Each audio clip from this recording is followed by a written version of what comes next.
There's this great moment in Little League Baseball when hitters start to see the ball, when they start to see pitches and start to, learn the difference. Like, you actually see the pitch and like which pitch to swing at, which pitch to not swing at. And it's a moment that only comes if, as a hitter over the course of time, you learn to swing at bad pitches. So it's not just a matter of like, hey, you've got to fail in order to succeed.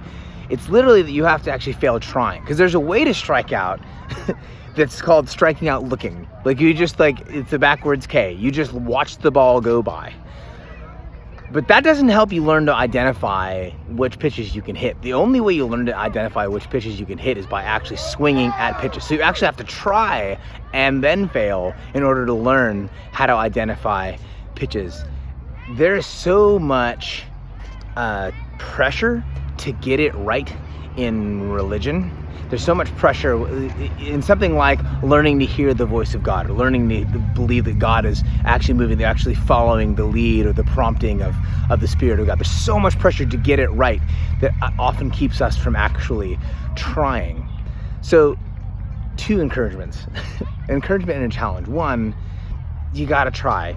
You have to give it a shot and have to know that you're probably going to, almost certainly going to get it wrong. You're not going to nail it. You're not going to get the 100%, but the process is undergirded by grace. It is a process of trial and error that is undergirded by grace.